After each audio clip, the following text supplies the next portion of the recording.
hacer una foto antes de que llueva, ¿no? Sí, por favor. Por eso, Perdón, ¿qué pasa? Perdón.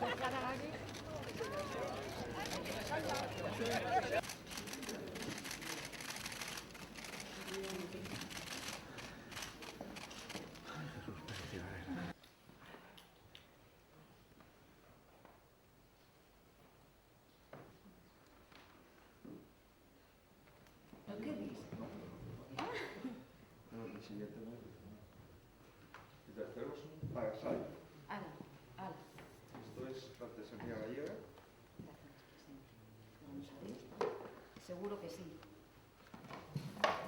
¡Hola! ¡Qué bonito! ¡Joder, lo pondré! Madre mía, gracias. ¡Buah, qué lindo, eh! ¡Qué bonito, gracias!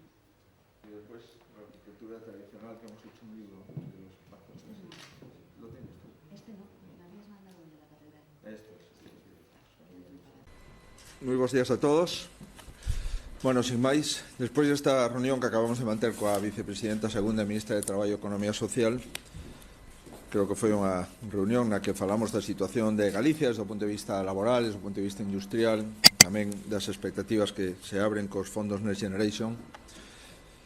Reunión onde tamén falamos, obviamente, de Ferrol, da situación da comarca de Ferrol desde o punto de vista industrial.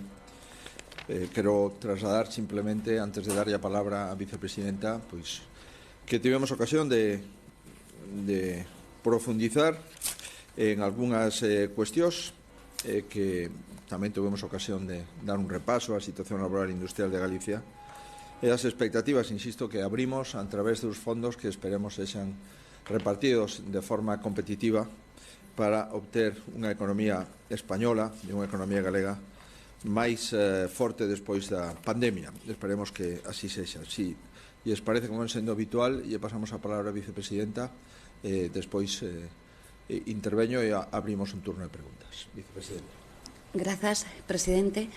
Grazas pola súa presenza. Permítanme decirlles, en primeiro lugar, que sei ben a quen represento, que son de aquí e que nunca marchei, e que en todas as accións que levo adiante nas competencias do Ministerio de Traballo e Economía Social, en todas e cada unha delas sempre está Galicia. Cando fixen a lei dos riders, do traballo a distancia, de igualdade retributiva ou mesmo cando se sube o salario mínimo interprofesional, sempre está Galicia. Subir o salario mínimo interprofesional supón que máis de 80.000 galegos e galegas que seguramente son precarios, teñan mellores condicións de vida. Por tanto, grazas, presidente, por acollerme na miña casa. Esta é a miña cidade, estudiei aquí, son de aquí e, por tanto, estou feliz de estar con todos vostedes. En segundo lugar, tivemos unha conversa de traballo fonda co presidente da Xunta de Galicia. Falamos dos principais problemas de Galicia. E quero tamén dicirlles alto e claro que teñen en min unha aliada na defensa de dous factores fundamentais. En primeiro lugar, a defensa do tecido industrial de Galicia. Sei ben do que falo. E falo de Navantia, falo de Alcoa, falo de Megasa, falo de moitísimas industrias que son vitais para a Comunidade Autónoma de Galicia, pero permítanme dicirles tamén que son vitais para todo o país. E, por tanto, prezado presidente, tedes en min, aínda que non son as miñas competencias, unha aliada para defender no seo do Consello de Ministros, sin lugar a dúbidas, a industria. Volvo dicir que sin industria non imos ter futuro. Sin industria non hai traballos de calidade e, por tanto, efectivamente, tedes unha aliada nesta materia. En segundo lugar, si me permiten, sinalar nas competencias que desenvolvo, creo que sinalar que temos como certa satisfacción polas políticas desempregadas. Quero dar as grazas á Xunta de Galicia, á conselleira, coa que temos un traballo férreo, porque moitas das políticas que se están a desenvolver teñen demostrado non só no diálogo social, que por suposto tamén, que foron efectivas para sair desta crise en mellores condicións. En concreto, en Galicia, como saben vostedes, máis de 200.000 persoas se acolleron aos ERTES e máis de 90.000 persoas autónomas se acolleron ás prestacións de cese de actividade.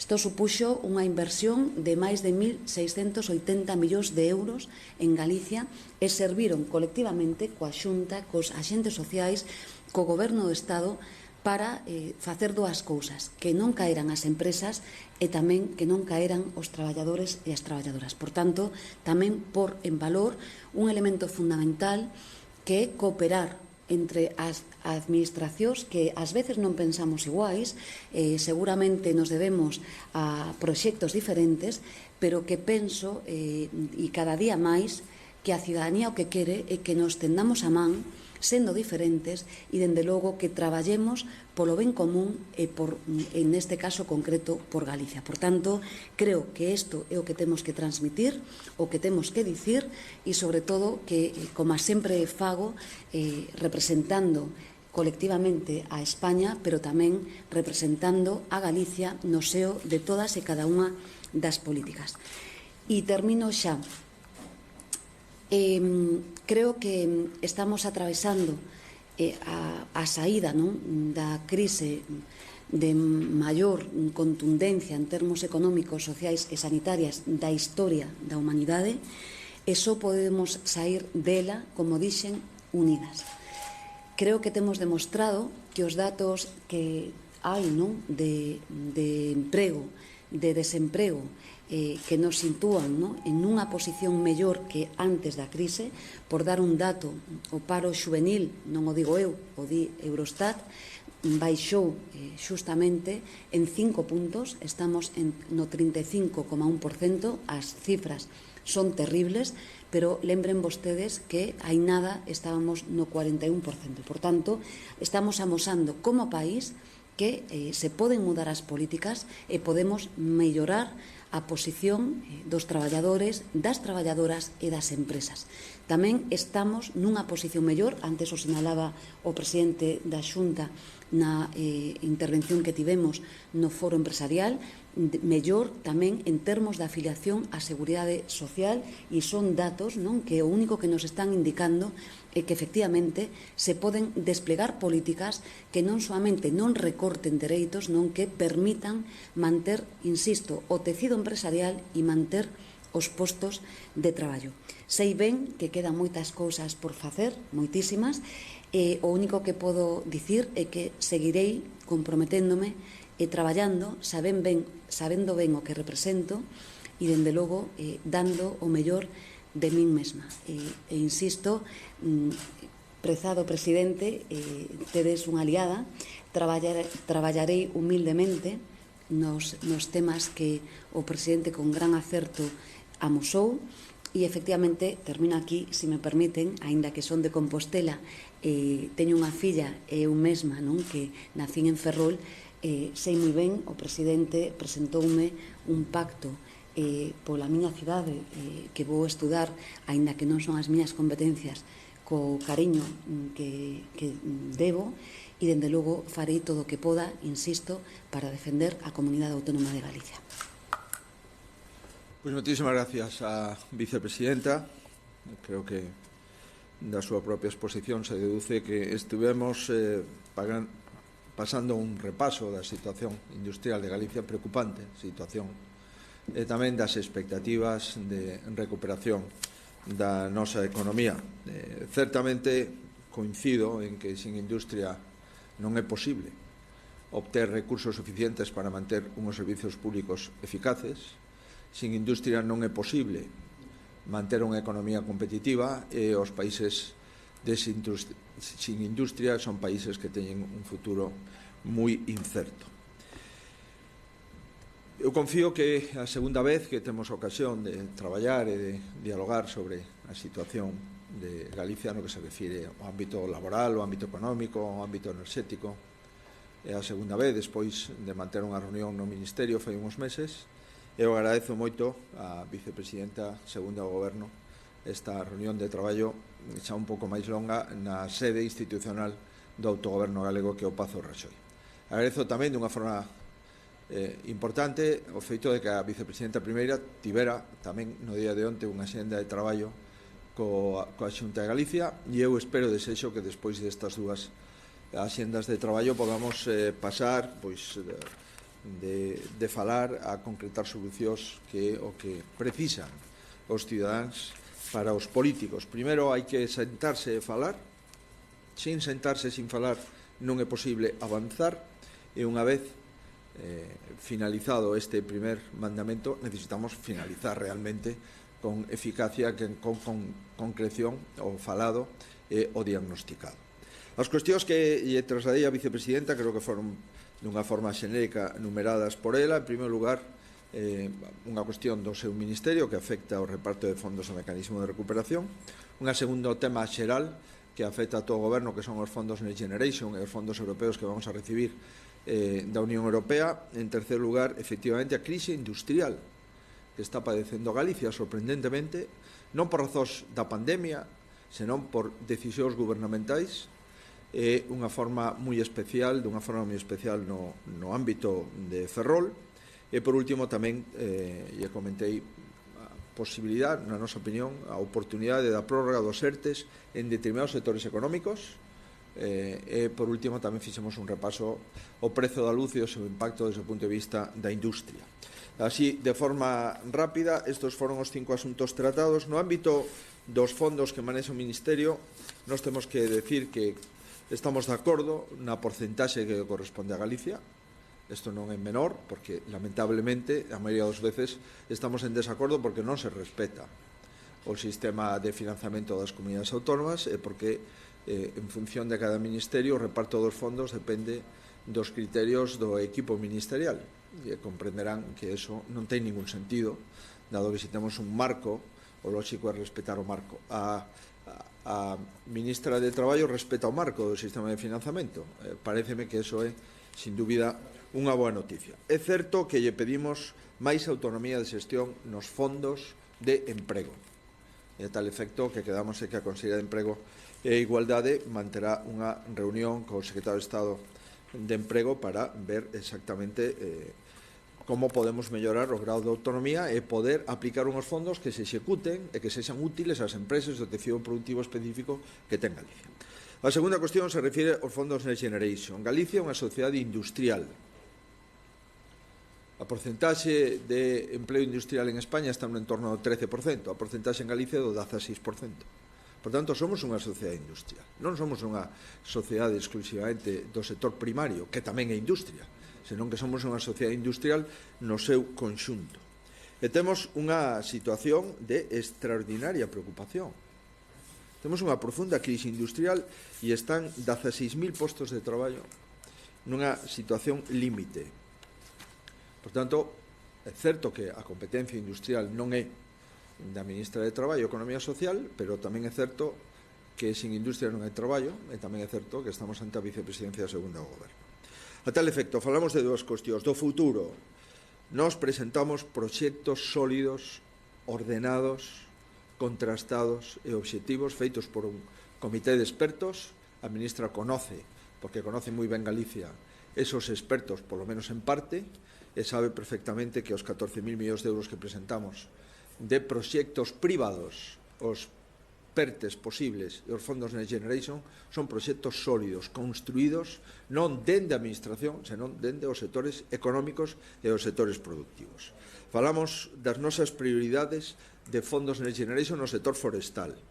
Temos o 46% da madeira que se corta en España e temos que ordenar os bosques. Esta é unha oportunidade única de facer unha fábrica de fibras textís cun déficit enorme de materia prima que ten Europa, fibras textís provenientes da madeira, liocel e viscosa, e tamén ordenar a fábrica de pasta de papel que temos en Galicia e intentar pechar o ciclo e intentar ampliar as posibilidades e os destinos da pasta de papel que se está fabricando en Pontevedra. Falamos da automoción, 25.000 postos de traballo, 130 empresas.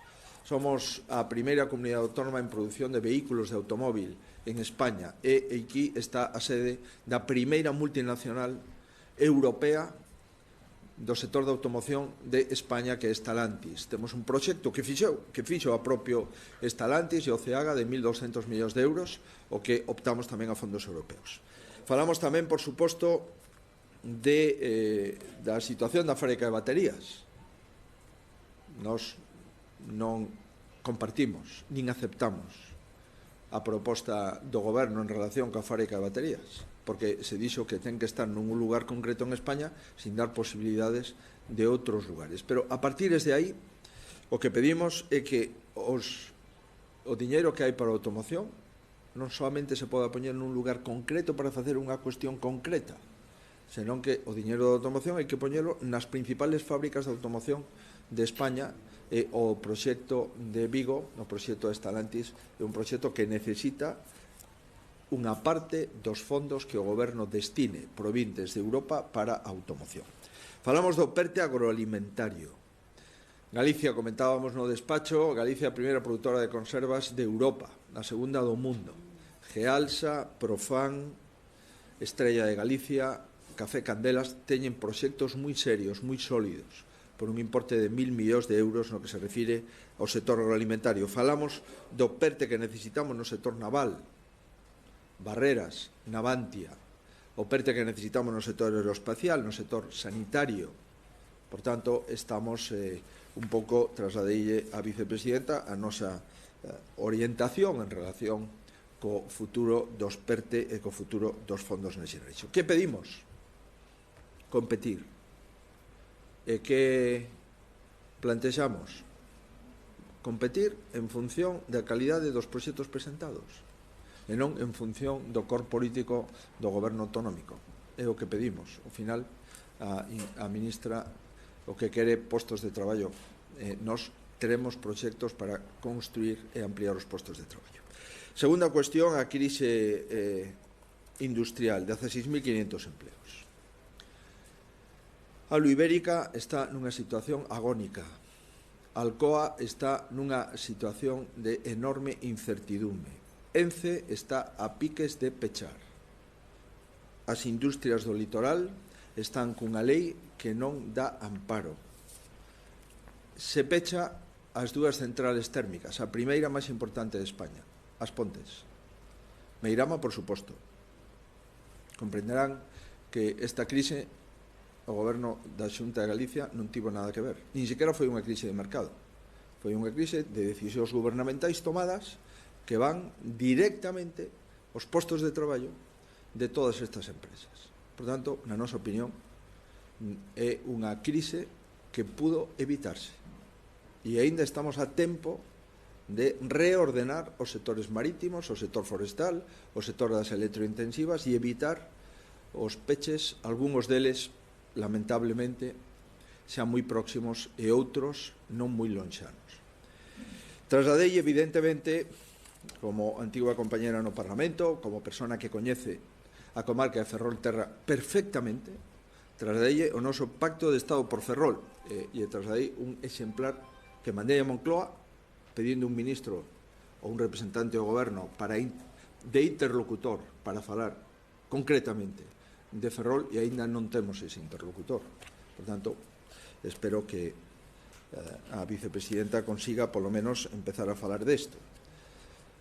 Navantia necesita ser un asteleiro competitivo. En Navantia levamos 4 anos en invertir, porque levamos 4 anos intentando finalizar unhos planos para iniciar unhas fragatas que estaban previstas no ano 2018. Navantia negouse a construir un buque ponte, un buque de aprovisionamento da Armada, dun importe de 120 millóns de euros, que era metade do que había que gastar nunha anualidade para facer as fragatas.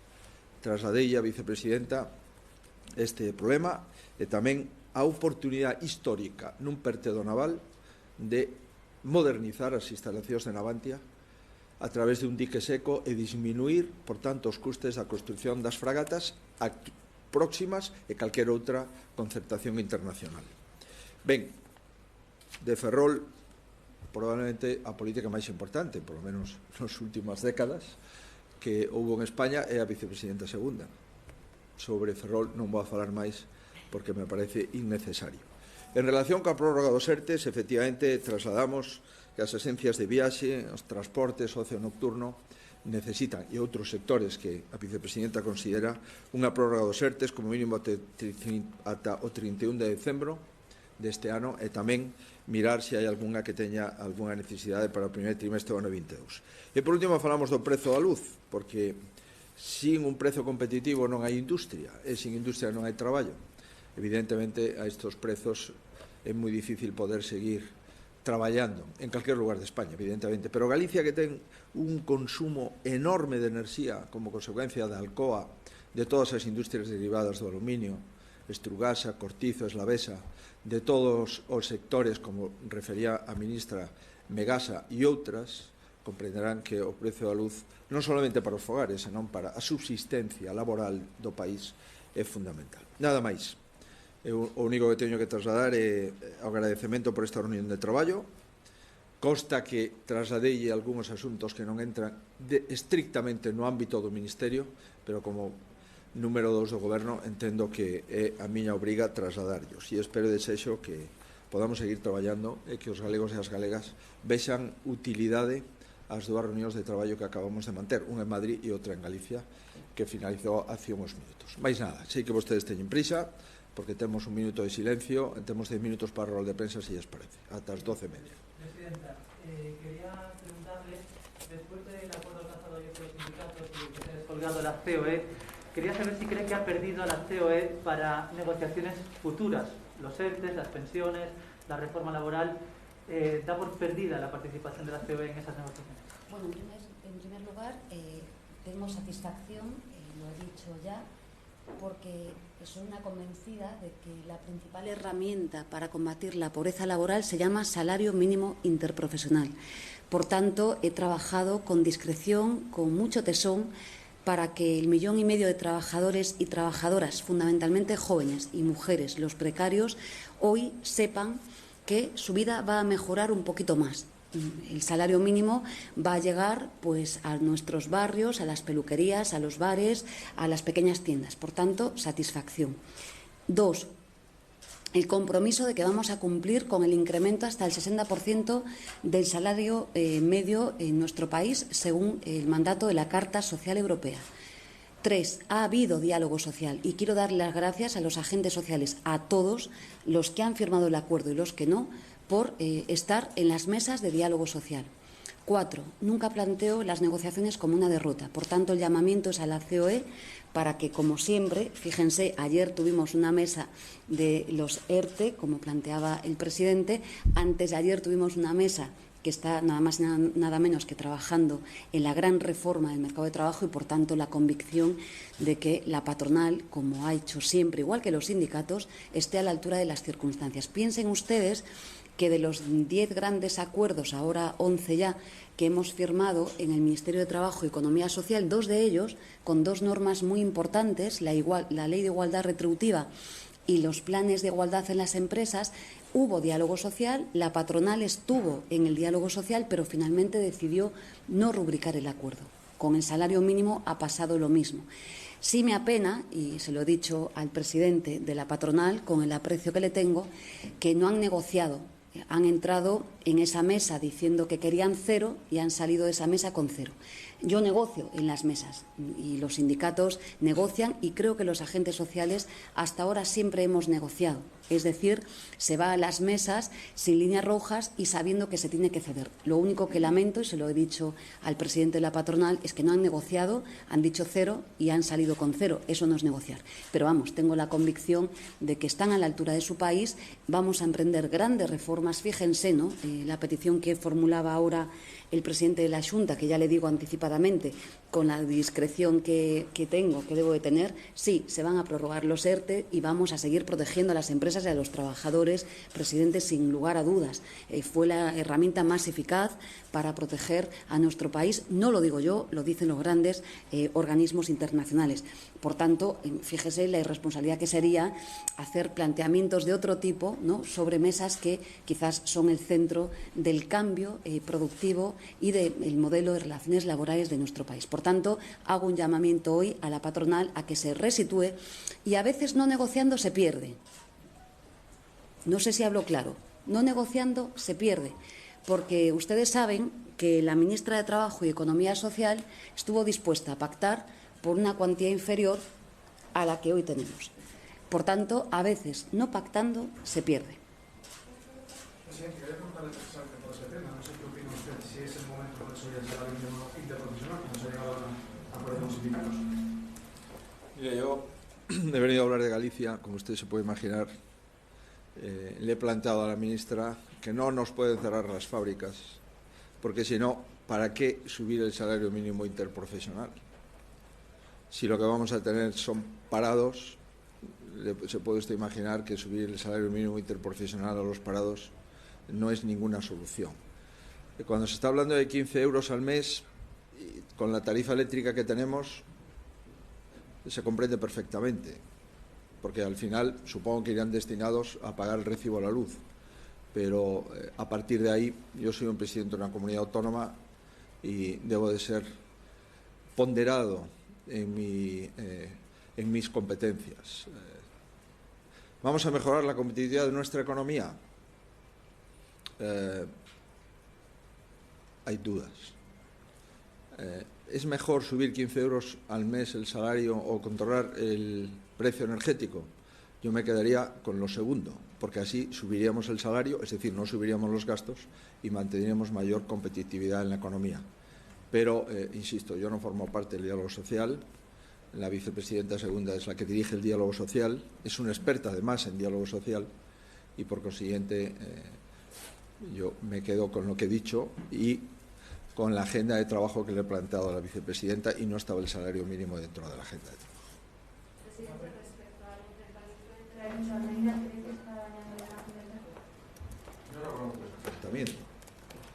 Conozco algunos comentarios y algunos intereses de la presidenta de presentarse a presidir el Partido Popular de Madrid, cosa que me sorprendería que fuese lo contrario, y cuando se celebre el Congreso, pues en un partido democrático estas cosas se deciden en el Congreso, pero no me parece que eso sea un enfrentamiento, el hecho de que una presidenta autonómica quiera presidir su partido, no lo veo como tal. Conozco al alcalde de Madrid perfectamente y sé que tampoco lo ve el alcalde de Madrid como ningún enfrentamiento, pero en fin, estas cuestiones me preocupan más bien nada. Yo tengo Congreso del Partido Popular en Lugo, no, en Pontevedra el sábado, en Lugo el domingo y el próximo fin de semana tengo Congreso del PP de Coruña y de Orense. Esto es lo que me preocupa. Y el resto, créame que no le veo yo debate a este asunto ni recorrido. Se resolverá con normalidad y con acierto, estoy convencido de eso. Yo no he dicho eso. Yo he dicho que me parece normal que un presidente autonómico quiera presidir el partido en su comunidad autónoma. Al menos yo lo he intentado. ¿Cómo ven ahora que estamos al final de la semana uno de los asuntos que nos han presentado durante esta semana, la mesa de diálogo de Cataluña? La vicepresidenta que ha participado y usted como presidente de Cataluña. Bueno, le agradezco la pregunta. Lo primero que quiero decir, ¿no?, es que uno de los principales problemas que tuvo y tiene nuestro país es solucionar el conflicto en Cataluña. En segundo lugar, la convicción de los dos gobiernos de tender la mano y de avanzar para solucionar este problema. En tercer lugar, sé bien de qué hablo, no hay nada más propicio en política que arreglar los problemas políticos con diálogo. Nunca debimos de haber salido del diálogo, nunca debimos de haber llegado hasta aquí. Creo que todas las partes han aprendido. No son tiempos de decisiones unilaterales. Aprendamos de lo que hemos hecho. Y sí, hay una vocación por ambas partes de trabajar colectivamente, sabiendo que tenemos posiciones, tanto el Gobierno de España como el Gobierno catalán, distanciadas, sabiendo que vamos a un tiempo largo, lo que no quiere decir que vayamos a dilaciones, ni mucho menos, sino que estamos trabajando y vamos a trabajar, y sabiendo que habrá muchas veces adelantos y habrá muchos retrasos. Piensen ustedes que este tipo de conflictos en la historia, son complejos y requieren de muchos tiempos. Desde luego voy a esa mesa con la mejor de las convicciones, desde una materia que conozco conozco, que es el diálogo, cómo metodológicamente se hacen las cosas, y como saben ustedes, siempre se empieza por lo que se une. Y creo que en breves podremos ir caminando con tranquilidad. Solo doy un dato, lo daba ayer. Cataluña, la independencia, llegó a ser uno de los principales problemas de nuestro país, según el CIS. Los datos de ayer nos dicen que tan solo es ya un porcentaje ínfimo el que está preocupado por esta realidad. ¿Por qué? Bueno, porque yo creo que hay una necesidad, una convicción de que a través del diálogo se solventan los problemas. Por tanto, prudencia, mucha prudencia, hay distancia, pero hay una herramienta, no hay plan B, solo hay posibilidad de dialogar y caminar para solventar los problemas.